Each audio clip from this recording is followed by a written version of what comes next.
Aye, aye. Baay'ee hedduu galatoomaa. Warri carraa kana nuu kennitanillee Jawaarilleen asirratti argamuu keetiif hedduu itti gammadee jira. Waan kana hedduu dura yaadaa turre akka ati asirra dhuftu sagaleen uummataa guddaan as gubbaa jira. Gabaabumatti gaafii kiyya seena gaafii hagaafuu. Sagaleen kee hedduun dhagamu oro. Anillee gaafii haga afurii takka qaba. Amma dhagaa maasli. Eesin dhagaa. Gaafii afuriin qaba. Tokkoffaa waan ayidoolojii qabsoo Oromoo keessa jiru kana ilaallata. Akkuma beekamu ayidoolojiin lamaa tokko yeroo hedduu hayyoota kennallee gargar baasee jira jedheeti ani yaadu. Tokko waan Itoophiyaa dimokiraatimsinaa jedhuu fi akkasuma warra biyya walaba taate ijaaranna Oromiyaa jedhu jidduutti wanni kun ayidoolojiin kun haga yoom cinama walii osoo deemu osoo kiliiris hin taane osoo walis hin cabsine akkanatti goolii dhumaarra yoo geenne qabsoo uummata kanaa cabsaa jira yeroo hedduu wanti kun yoom hiikkata. Tokko namoota Itoophiyaa dimokiraatimsinee tasabaaf sablammii taatu ijaarra jedhu keessaa atillee nama hangafa. Warri akkasuma biyya walaba taate ijaarannaa lakkii Itoophiyaa dadhabne jaarraa abbaa gadaa irraa kaasee uummanni kun uummata dimokiraasiin galuu fi miti jedhee warri akkasitti amananii warra lakkoofsaan xiqqaa ta'ee miti jechuudha. Waan kanarratti cinnaan takkaa gatteettanii akka hayyoota uummanni kun qabuutti akka warra ayidoolojii walabummaatiin deemuutii fi warra dimokiraasii Itoophiyaatiin deemuutti mari'attanii beektu yoo mari'anne hoomaaf kana naa deebista. Isa lammataa ijoollee amma bosona jirtu tama kalee yeroo qabsoo maastar pilaanii qabsoo qeerroo atillee hoogganaa turte harki wayyamni keessattuu yeroo isin mana hidhaa seentan Hacaaluun ajjeefame gara bosonaatti ijoolleen kun hedduun isaanii harka kanarraa booda jechuudha. Irra guddaan isaanii bosona kana seenan ilaalcha ati ijoollee tanaaf qabdu deeggarsi ati isaaniif gootu hoo jira maal? Ijoollee tana itti amananii rakkoon kenna qawween malee furamu jedhaniiti itti jirani. Akkasumas dogoggora isaan qabanis yoo jiraate gorsaa jabina isaan qaban jabeessaa wanni ati qarqaraa jirtu jira waan jedhu ka itti aanu ammootu hoogganaa qabsoo qeerroolee jechuu ni dandeenya. Hoogganaa OPDO duraanii obbo Lammaa Magarsaa irratti waan dubbatte qabda gaafa inni aangoo dabarsee Abiyyiif kennu. Tana dabarsee kenninaan carraan siyaasa isaa asirra dhumata jettee jirta. Akkuma jette san siyaasni carraan isaa dhumatee cal'ise moo lammaan rakkoo biyya kanarratti uummata kanarratti deemaa jiru kana arguu dadhabee haga ammaa waan tokko osoo hin dubbanne taa'amu. Waan inni karaa garaa jalaatiin hojjetutu jira. Waan jedhu isin lammataa akka yaadaattis si kaasu TikTok kanarratti dhaloota hedduutu asirra jira argaa jirta. Ijoollee beekamtii hedduu qabanitu asirra illee jira argaa jirta. Dhaloonni kun siyaasaafis ta'u hawaasummaadhaaf namoota akka kan keetii kanarraa leenjii isaan barbaachisa jedhee yaada. Waan hin taane irratti yeroo isaanii warri dabarsan lakkoofsa hagana jedhamee himamu taatu sa'a tokkos taatu. Gurbaan meeshoo kaase waan takka tokko osuma waan furamuu osoo danda'u balleessanii jiru. Waan hin qabatamaan beekuma gaafatte rakkoon daangaa sun yeroo dheeraatti gangalataa dhufe. Gangalataa dhufee referandamii goone jedhanii halaqa qaba referandamii isa ni beekna. San booda bara qabsoo qeerroo kan itti daamsine jedhanii uummata wal fichisiisan. So sagantaa karoora lama tarsiimoo steeppii lamaatiin itti seenne waan san dhugaatti deemu. Tokko kan yeroo gabaabaa nagaa buusuu, lola dhaabsisuu fi nagaa buusuu. Sadaffaa furmaata waaraa jechuunis daangaan bifa ifa ta'een akka sararamu.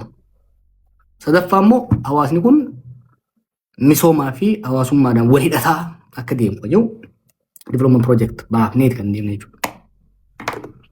Moyyaalerraa hanga hardiimitti hanga lafa teessanii oolta nama karaarra jirtu tana. Maali gaafata? Dooba? Doobaan gaman hanga mi'eessoo dabartee gara Awaashitti dhuftu kanatti. Bordoddee na Awaashi. Bordoddee.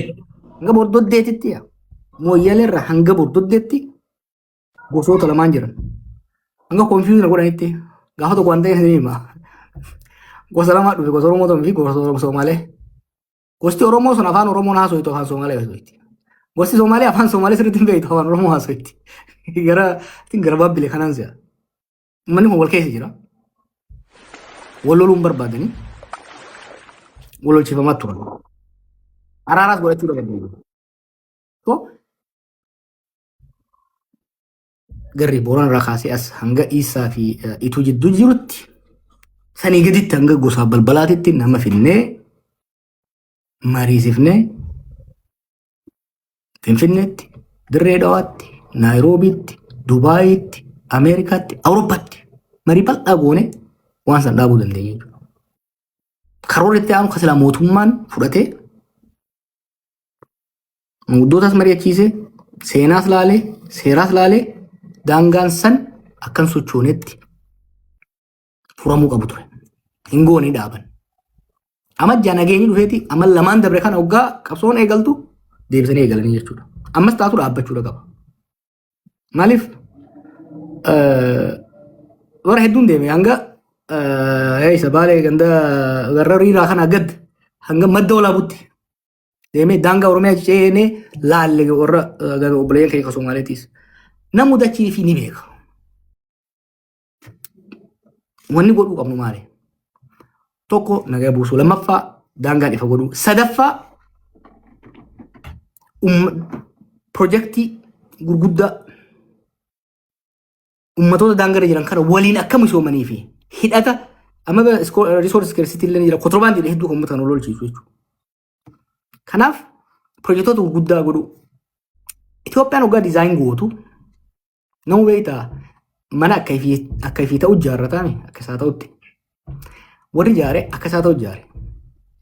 Fakkeenyaaf waa'ee gumuruukaa kana fudhattan waa'ee kontiroobaandii maal godhuu kana bakka biraan jiru warra. Naannoo Somaalee Oromiyaa gama bahaa fi kibbaa qofa jiru. Moyyaalee kaasii hanga gara Somaalilaandii seentu kana kanuma jidduu ka waraanni gannakamee deemu. Garab shaanis guma waraanni achi deebi'ee godhamti. Kanaaf diinagdee kanaas diisentiralaayiz godhuu. Diinagdeen Itoophiyaa yeroo ammaa harki 70 Finfinnee naannoo irratti hirkatti. Maaliif fiwudaalonni waggaa jaaran akkasii diizaan godhan. Diinagdeen Itoophiyaadhaa keessattuu uummata qonnaan bulaatiif uummata tiifatee bulaa gara gammoojjii jiru kana irraa saamuudhaaf malee takkaa itti kennitee hin beektu. Uummanni Harargee waa keessa jiru bar baay'inni isaa xiqqaa seera. Probably 7 to 8 million. Harargee lamaanii meerii jechuu jiru Harargee bahaa qofa. Bajanni Harargee bahaatiif ramadamu ka Bishooftuu waan caalatti fakkaatu Bishooftuu naannoo sana. Kontribuushinni garuu yoo laalte TikTokiin naayyamu malee waan tan akka gaafatan yaadee karooraa fi agricultural development waan akkasii qaban turan. Tun garuu harka tolfatteetuma mootummaa magaalaadhaa taate. Mootummaa magaalaatii fi mootummaa haayiweedha. Riisoorsiin uummata adiyyattu kanaaf uummatumti keessaa baane. Aanaan keessaa dhufe sitti immoo buna Harar jedhamu kuni bookee fi gololchiituudhaa dhufa. Aanaa sadii akkasi. Bunni tokkoffaan Itoophiyaadhaa buna sani. Buna san kiiloo takkarraa yoo kiiloon takka doolaara 10 gurguramte aanaalee san saantimni 10 hin dhufu. Yoo kiiloon takka doolaara 10 gurguramte saantimni 10 hin dhufu deebi'ee. Ni beektan gaa ijoolleen naannoo keenyaa ni beektan. Kanaaf ikonomik moodel Itoophiyaadhaa riidizaayin godhamuudha qaba. Ikonomik zoon irratti keessattuu ikonomiin bahaa akka intigireet ta'e waliin ka'utti. Fakkeenyaaf ikonomiin Harargee fi Baalee Bahaatiif Somaalee kun akka waliin ka'u irratti hojjechuu barbaachisa. Ka Booranaa fi fakkeenya waan isaan godhan bar waan darree isaan godhan. Gaafa dhaqee ni yaadattan Itoophiyaa Airlines dhaqeetiin ture.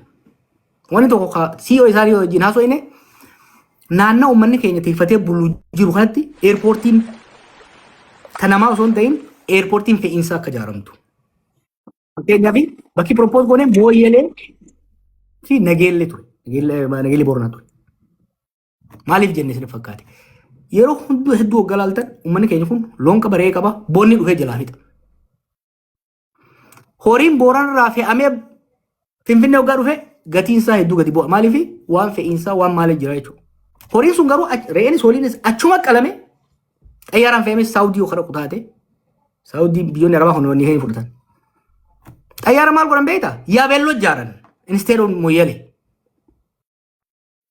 Moyyale iddoon ga'u ijaarame namni keenya ka Keeniyaa jirus nama keenya Keeniyaas ka jiru wajjin ce'ee ka gamana jirus ka Somaaleetis ka gamaa gamana jirus koonsorraa kaasee itti fayyadamaa jechuudha. Nageellettis yoo ijaarte Nageellee yoo ijaarte Baalee Bahaa Gujii Soomalii waliin fidaa jechuudha. Isaan hoo maal godhan kanarra godina ijaaraniiti gosoota waliin naqu irra deeman. So san kanarraa hin maqee immoo wanti daangaadhaan wal qabatus beyond border dispute. Wallola daangaa bira dabarree hawaasni daangaa irra jiru kun bar wallolchiifamu waan hin jirre irratti bar maarra walloltanii jeeni bar Baalee dhaqee wata kan jiru bishaan hin jiru wata kan jiru dachi irra wallolchiisan wallolchiisuu cina manna osoo akka isaan waliin guddatan godhanii irra faayidaa qaba. Kabiraa waa'ee Alshabaabiin kakaafte waan isa riqoo qabu beekan tun waan hin fashalsaa siin ga'e hangarraatti waan ittiin boonu keessaa takka. Sirriitti illee dheeresse 2006 jahamu akkasiin si'a 2008 osoo Obaamaan aangootti hin dhufin naannoo san duratti walgahiin tokko Stanford University turte. Walgahiin irratti warri Itoophiyaattis warri biyya adda addaa tokko dhufee maaliif balixaa jaamsun isaan jalattis wanni jiru kun. So wanni yeroo kun shiftaadha maal jedhan waa lama hin qabdu ijoolleen tun. Ijoollee kaayyuudhaa gabbaate dur aarii qabdi wanni isiin hawwate sun waan hin dhufiniif. Sadi ijoolleen tun bitamuu hin dandeessu. They are fiercely independent. So dhugaa qaban. Akkaataan adeemsa isaaniitii fi gochi isaanii doongora guddaadha qaba. Fakkeenyaaf waa'ee wanti isaan gurguran kun ka milishaa wajjin waa godhuu kun ka amma waa'ee gubaatii kan waan irratti mana milishaa gubuu faani garta. Mana kaabinee gubuu. Kaabineen sun yoo awwalleesse isaa walloluun waan tokko. Mana miskiina maatii ijoollee isaa qabdu san waan naamusa deebisuu dirqama. So ani ijoolleen tuni akka namni jirutti duriyyee gadi yaatee ka jiru san fudhadhu. Adeemsa keessa amalli akkasii bakkoota adda addaa dhalatuun dhugaadha. Ijoolleen tun silaa bosona bahuun qabdu turte. Osoo wayi waannu. DDR jennee 2017-2018 proposal goonee maallaqa argatanii maallaqa sana maal godhan faarsee bulaa ittiin bitatanii bara bifaan.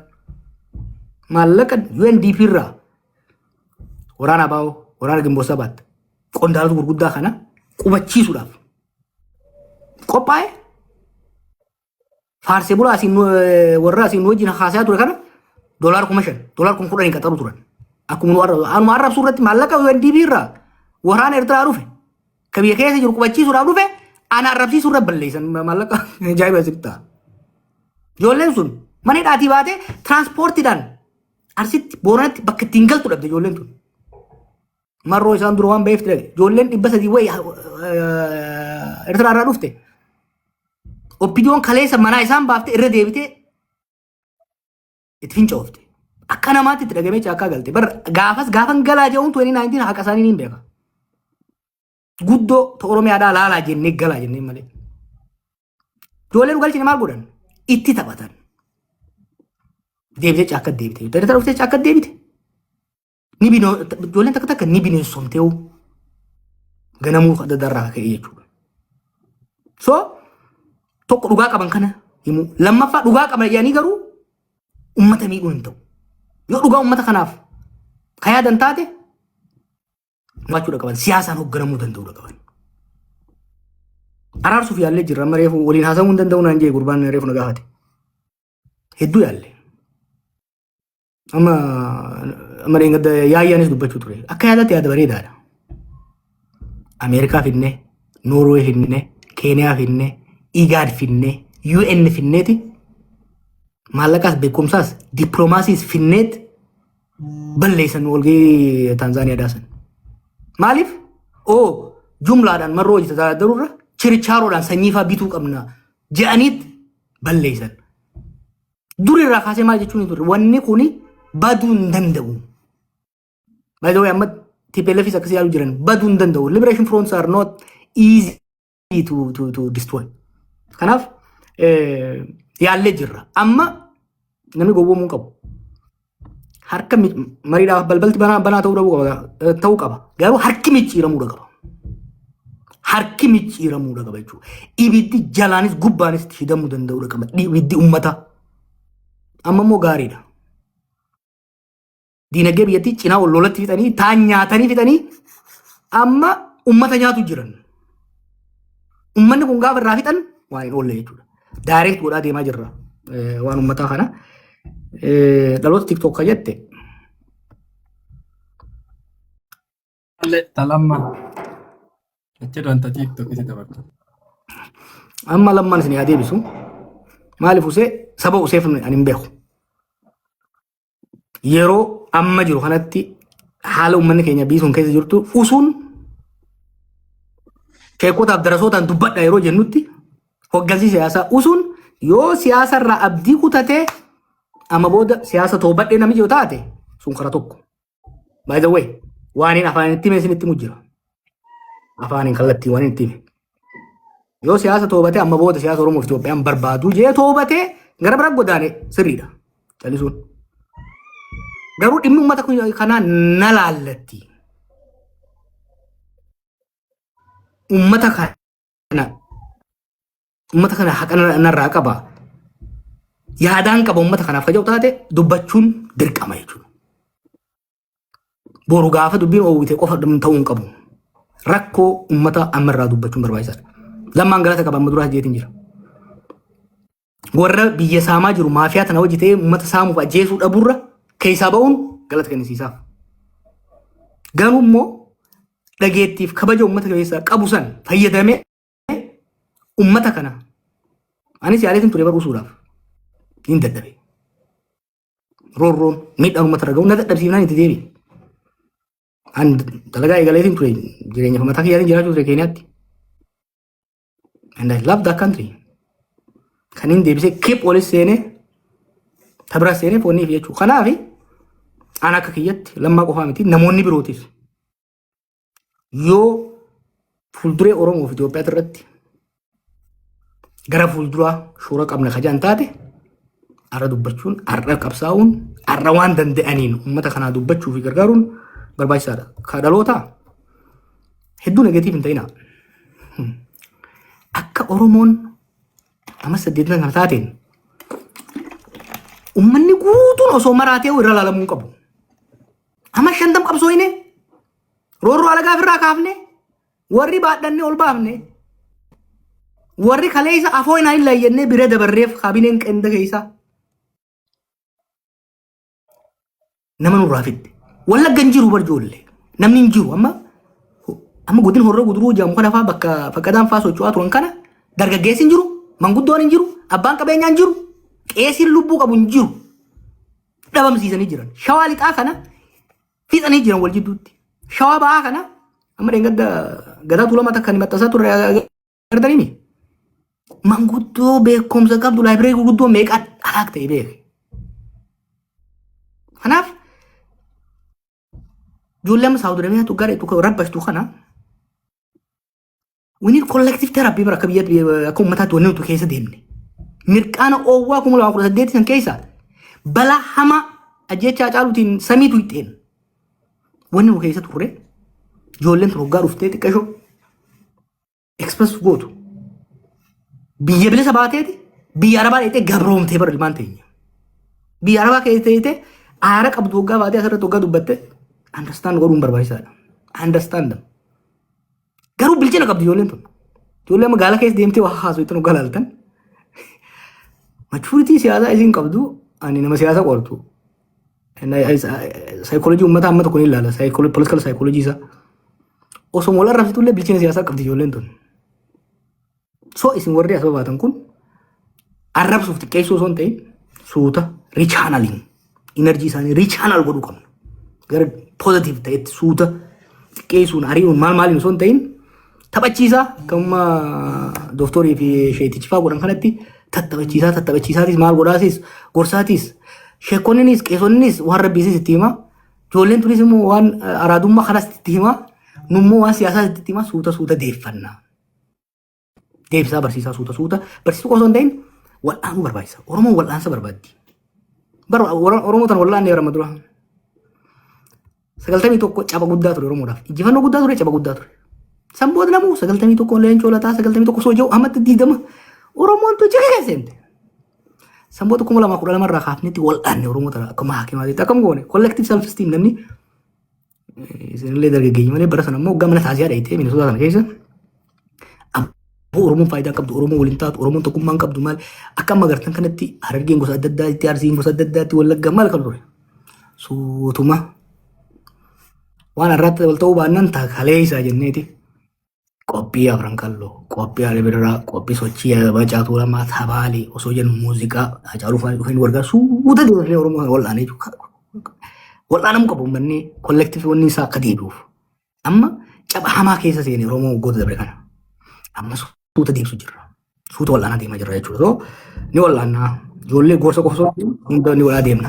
Okay, Joara hedduu galatoome dhugaa rabbi dubbachuudhaaf hawaasa kana bakka inni kufutti yeroo hunda wajjin kuftee TikTok kanatti sarkamtee rakkoo isaa akkanatti wajjin qooddattee tuffachuu baattee saa warri paarlamaa warri caffeedhaa warri aangoorra jiru hawaasa kana gartee mariisisuufuu bakka hin qabnetti so aangoon qabne warri biyya keessaatis si dhagee rakkoo isaa sitti himatee rakkoo hedduu irraa furu jirta osoo aangoon qabne hedduu galatu.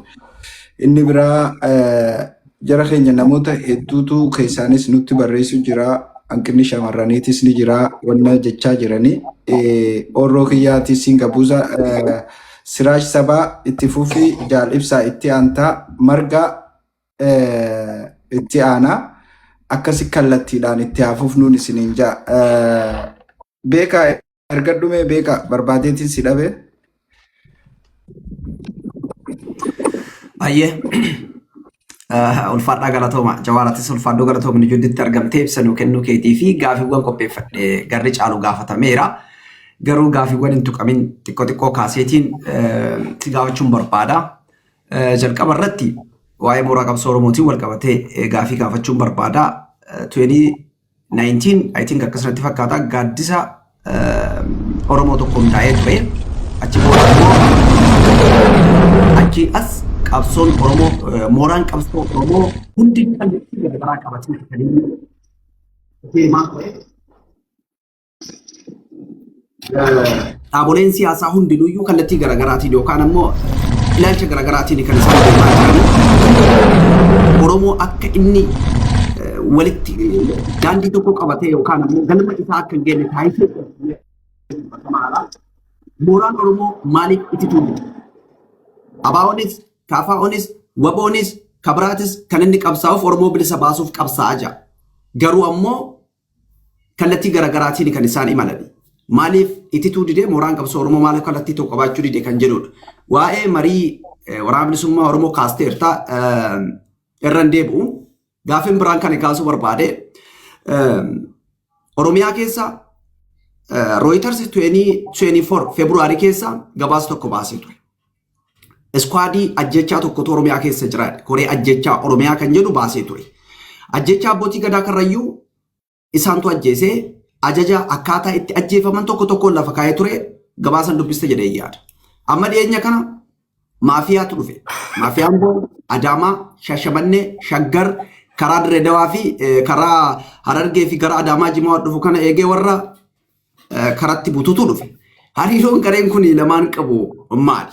Akka Reuters gabaasetti hooggantoonni Koree ajjechaa Oromiyaa Shimallis Abdiisaa dabalatee Waluu Abdii Araarsaa Mardaasaa namoota kanneen of keessaa qabaa jira. Hariiroon isaan qaban maali? Gaafiin dhumaataan si gaafachuu barbaadu dhimma Wallaggaatii fi godinaalee naannoo Amaaraatiin wal daangessanidha.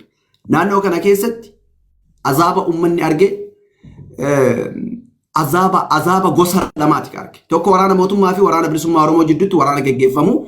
Kun ammootu waraana mootummaan hidhachiisee gara warra faannoo jedhamu kana jedhaniitiin ijaaramanii dhufanii uummata buqqisanii. dhiyeenya kana yoo argitee jiraatte xalayaan isaan komishinii marii biyyaalessaa warri bilisignaa hundeesseef isaan barreeffatan aanota godinaalee wallaggaa irra aanaan 20 godina addaa ta'ee nuufaa hundaa'u jedhanii kennitinedha. Aanota kanneen keessaa uummata guutumatti akka jechuun danda'amuun buqqisaniiran. Dhimma kanarratti ejjennoon ati qabdu maali? Furmaanni ati keettu maali? Uummanni qe'ee irraa buqqeera, oomisha hin qabu, hundinuu shaambuu fi harki guddaan shaambuu fi magaalaa Naqamteetti buufata konkolaataa keessatti guddataa arti ijoolleen haadha abbaan qabne. Kan biraa dhimma milishaa Oromiyaati. Oromiyaa keessatti kanaan duraati waan tokko kaasteerta. Oromiyaa biyyattii san keessatti namni aangoo qabu milishaa fi muummicha ministeeraati jetteerta. Amma milishaan biyyattii keessatti abbaa fedhe mataa facaasa, abbaa fedhe ajjeesa, mallaqa barbaade namarraa guurata. Lakkoo isan qabu. Dhimma kanarratti hoo maal jetta? Aangoo kana eessaa argate? Galatoom ulfaadhu. Okay, galatoomii ibsa. Galatoomii ulfaadhu maammee keenya akkasuma Jawaar carraa kanaa kennitanii gaaffii asii dhiyaachuu xiyyaa fi galatooma ulfaadha. Gaaffii haga takka lama sadii takkan qaba.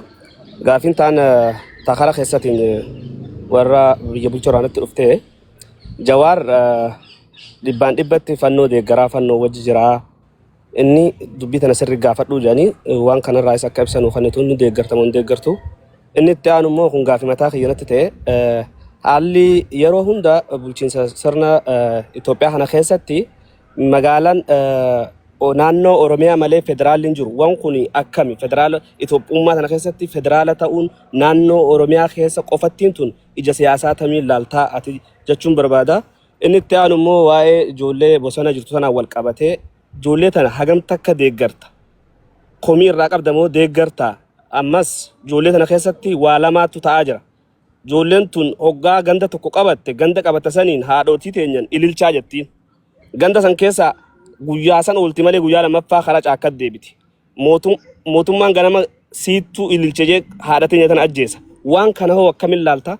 Gaaffiin tiyya tana sadeeni carraa walii kaninee wal jalaa osoo buunee bareedaa jechuu barbaada. Galatoomii ulfaadhu jawwee.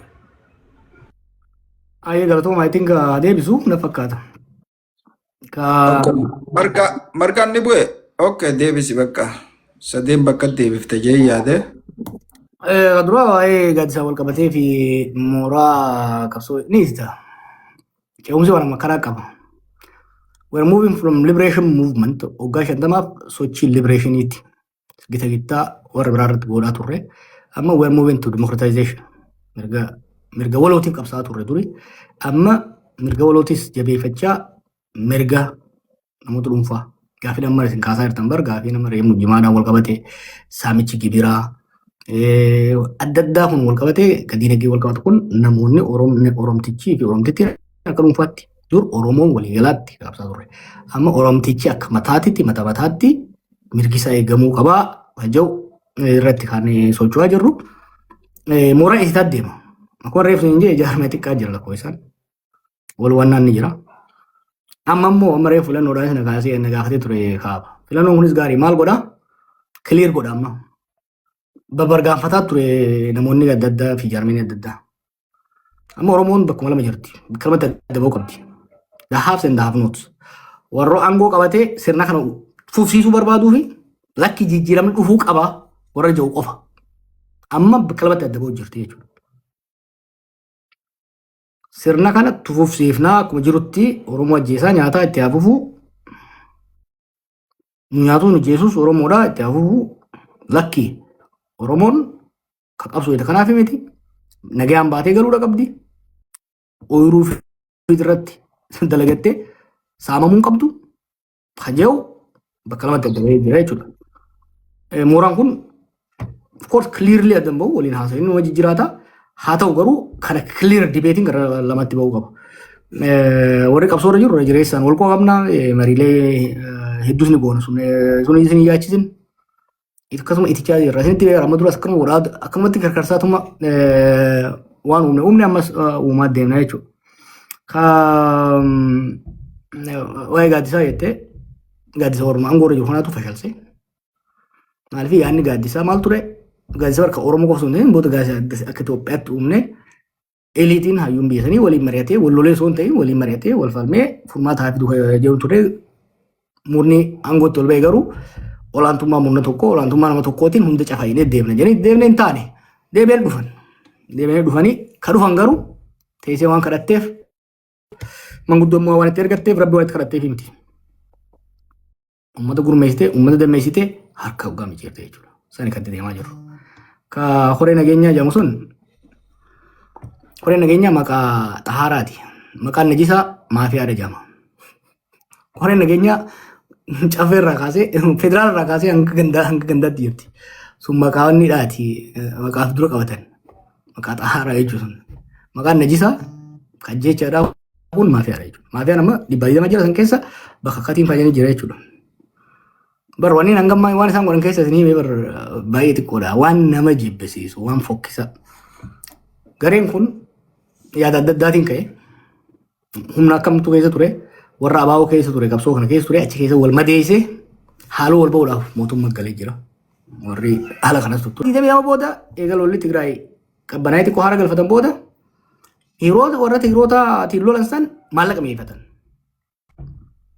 Abbootii qabeenyaa jeneraaloota Tigraay kana ukkaamsaniituma kadheessees kubbaaniyyaa irraa saaman.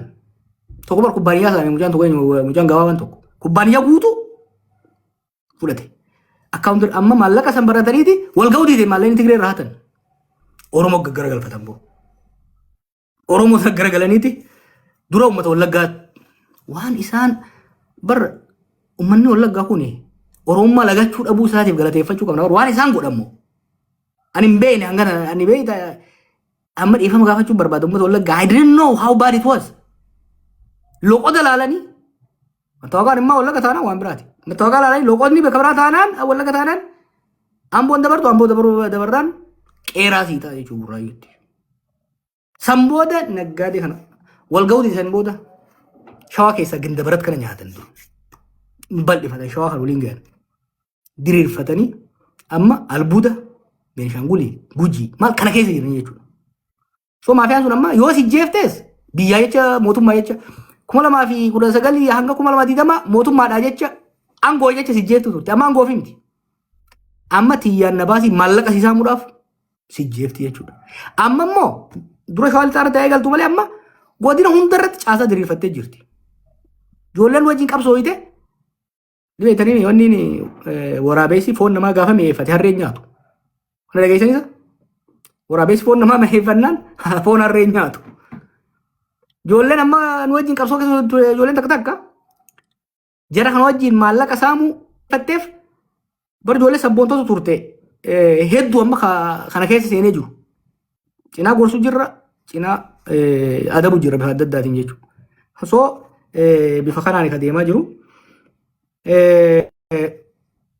Dhimma Wallaggaa kana namni keenya waddaa. Nam ormatti quba qabu dura maaltu godhame kan jiru.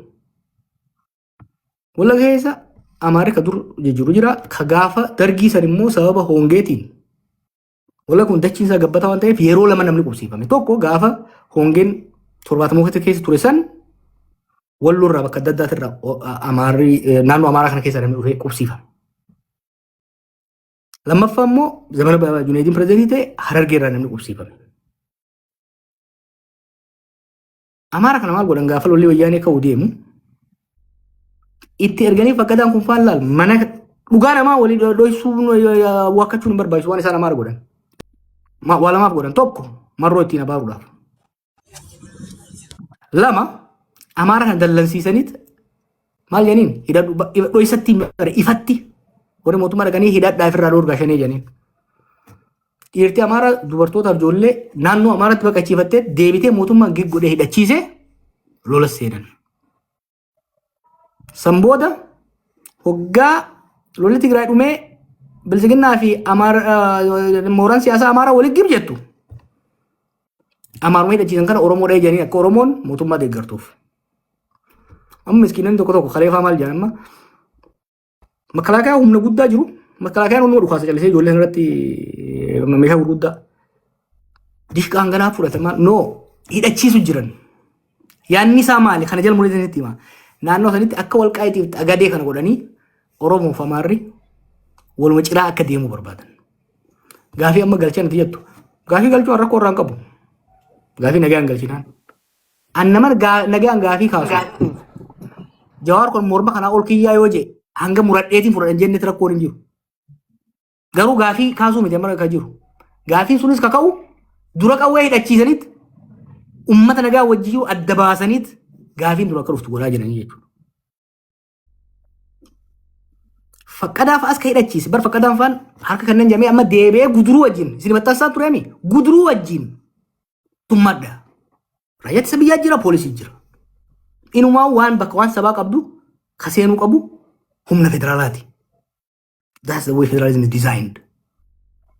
Kuni shira guddaa deemaa jira. Oh, ati ta'uu ni deemta. Ati ta'a giddaa ayyaana asa koof diimaa irratti gaafii akkasii kaasisuu barbaadu bara.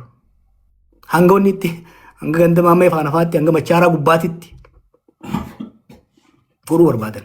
Kun ummata walitti bu'iinsa yeroo dheeraa goosisuu barbaadan ka jiru. Faannoo deeggarta ka jennu. Ani nama Oromoos illee akkasiin jeen. Abii kallattiidhaan itti bakka warqanaaf lammaan jiranitti. Gaafsan ati siyaasan beeytu. Asaamunoon waggaa waraana kana leenjisu 1.8 billion. Takka takkaan beekan turan. Hoggaa hogganoonni Amaaraa wal fixuu deeman takka takkaan qaban turan. Siyaasaa shiraat deemna. Ijoolleen sun dahinnati keessaa waan dhufteef waan hundi waan dahinnatiidhaan hojjetamutti fakkaata. Sambooda kootu dubbii Tigraay lolatti waan dhaquun qabne lola geessan. Guusa hoggaa barbaadan Amaara danfisan boo. Danfisan sabboonummaa Oromoo Amaaraa biqiluu jiru kana banziila irra facaasan. Ni yaadattanii waan TV fi faanaan yeroo sana haasayaa turan waa'ee Oromoodha. Oromoon guutuun keessatti wallagge shanee. Tigreen guutuutti juuntaa. Isin deebifna janiin. Reactionary nationalism samii dhaqee jechuudha. Gaafa kaan hoggaa Ameerikaan gamaa gamaan dubbiin dhuftee micciiramanii Tigraay wajji araara seenan. Warra kalee akkasitti danfisan. Aguma qabbanaa ullee dheeyne. Fireecha illee ittiin garsiifne hoggaa kurbaadhaan. Taphni akkasiin jiru siyaasa keessa. Bikka ijoollee Amaaraa kana hibbuu salaala. Danfisanii waan silaa yaaduu hin dandeenye waadaa galanii fi lola san keessa qoraan isaan godhanii. Lola Tigraay asii wanni irraa deebite kana. Shoorootti irraa deebite kana. Milishaa Amaaraa 70,000tu keessa ramiim ta'ee bar ijoollee. Kilaash 100,000 hidhachiisan. Aboo rabbii jaa mataa hiikachiisa dura nama amansiisa. Kalee kun diina jettee itti bobbaafte haaraa ta'e amma. Haga fedhe garaagarummaa yoo qabaanne humnoota siyaasaa Amaaraa wajjin biyyoom walitti qabna, olloom walitti qabna. Ultimately political solution argatu qaba garaagarummaa nu qabna. Suudhaaf sodaadha warri kaaba Oromoo sodaadha waan namni hundi qabu. Akka itti nu qabanneedha. Akka itti nu qabannuudha. Akka amma deemame abiifaa deemaniin taanaan Oromoo fi millee miti faannoon kuni akka abiifaa deemanitti Amaaraa fi sodaadha. Oromoo fi sodaa. Olaanoo. Saba olaatiin bar Oromoon qiima miidhamne. Lolli makoon qabu haa jennuuf kanaaf jechuudha. Kanaaf ani faannoos olaas TPLFis hin deeggaru. Garuu sababa isaan itti bayaniif ni beeka. Useetuma bobbadaa rabbi dhabame isin haa godhu jee abaabuun barbaadu. Dubbisuun barbaada. Opshina siyaasaa itti garsiisuun barbaada. Maaliif opshina qawwee abiyyitti agarsiisee jira intala inni suni. Naannoo Amaaraa kana walitti firoomsuudhaan ni jira jettee yaaddaati. Furmaanni oolaa Tigraay faannoo biyyatuma tana walitti firoomsuudhaan ni jira jettee yaaddaa. Mootummaan noo ka godhuu danda'u. Kan mootummaan firoomsee jara walitti firoomsuu dalagaa mootummaadhaati. Firoomsee jiru already. An kadin jechuu jiru. Hoggansi siyaasaa kan Amaaraa ka Tigree ka Oromoo ka Soomalee waliin haasa'uu danda'uu qaba. Waliin galuun qabu dirqama. Maaliifi waliin baduudha fiddi. Gaafa qeerrootti kana jechuu turre. Gaafa qeerroo amma wayyaanee Oromoon qo'atte akka kuffisuu danda'u ni beekna. Maaliif Amaara tirii out goone? Maaliif Tigraay tirii out goone? Tigree bar injifannee akkasitti hin goone. Baankiif taankii osoo qaban ashuraansii kennineefiiti bar. Awoo gara tokkoon harka micciiraa gara kaaniin kasaamtan isin irraan fudhannu kajjeeftaniif gumaa isin hin gaafannu ganda keessan isin jalan dhufnu benneetii bar bilaashitti qulfii gatti kanname jala dhaqe. Okay? So furmaanni amma barbaachisu maali? Amma faannoo abaarteef faannoo hin dhabamu. Oola abaarteef hin dhabamu. Naannoo Amaaraa to'atanii jiran. Oromiyaa harka oolaa jira baadiyyaan. Kana akkas ilaallu gaafiin boodarraa si kaaftee waa'ee ijoollee bosonarraa mucaan kaaseen isin fita. Humni hidhatee achi keessa deemu badii gurguddaa geessaa jira. Fakkeenya kaati kaaftee magaalaa bulchuu hin deemne keessa seenanii uummata gabbaasuun uummata san balaaf saaxiluudha. Warri mootummaas ni godha baay'ee. Amma bakka hin to'anne guyyaa tokko humna guddaan dhaqaniiti qabalee bulchiinsa deebisanii ijaaran. Baay'ee tokko booda gama kalaqaan deeme qabalee sun ramiim taate jechuudha. Kun uummata keenya rakkoodhaaf saaxilu jira. Kan qofaami wanni kalaqni badiin gama waboonis dalagamu kan gara mootummaanis dalagamu. Tokko tokkoon wanni amma nu rakkise maali? Waan amma nu rakkiseen isinitti hima. Adda beekuu dadhabne. Maaliifi mootummaan humna waboo keessaa galeef kabiraatis guduruu dhugaatii fi wiigiitti kaayee bosona gannaqe. Amma hoggaa uummanni ajjeefame waboon nu jeesee jaan. Hoggaa waboo gaafanne humni keenya achi hin jiru jaan. Footoo hoggaa agarsiifne humna keenyaan bitii jaan isaan. Humna keessan jechuu hin dandeenyu. Maaliif ragaa qaban kaasiinis mootummaan waboo mataa fi akka qabu. Amma ijoollee galte kana ijoolleen dhugaa qabdus ni jirti. Kan dhiibamtee sababa adda addaatiin marroo fa'aa waliin buutee galte ni jirti. Ijoollee sana deebisanii bobbaasanii jiran. Garuu seerri militarii akkasii miti. Humni ribeelolaa keessa ture tokko gaafa galee leenjii fudhatee haaromfamee yoo ka waraana itti fufuu barbaadu taate federaal makalaakaa federaal poolisiitti Oromiyaatti milishaatti haa ta'u poolisiitti yuunifoormii san godhatee deema malee maaliif seerri lolaa maal jaa humni lolu lama adda addimaa keessatti kiliir ta'ee beeku maaliif waraanni Kaanadaatii fi Ameerikaa yuunifoormii adda addaa uffata waraanuma Ameerikaa keessatti neevii fi eerfoorsiinii fi maariin maaliif humna huccuu adda addaa uffata rispoonsibilitiin itti gaafatamummaan waa jiraatuu fire. Kanaaf amma ijoollee kana dubbisaa turan eegan deegan dabalatase booda marii bal'aa goone loluu feetanii mootummaa wajjin loluu feetan rakkoo hin qabu. Garuu uummata keessa turtan san keessa deemtanii akka kaleessaatiitti guduruu sadiin deemtanii uummata dongorsiisuu hin qabdan fayyadu. Lammaffaa waan lama dhaabuu qabdi ijoolleen gara lachuu jirtu. Marroon faanis ijoolleen tun isaan galtee mootummatti galtee maatii isaanii adamsuun sirrii miti. Ijoolleen tun gaafa isin dhuftu maatiin isinitti hin ergine ifiif dhufte.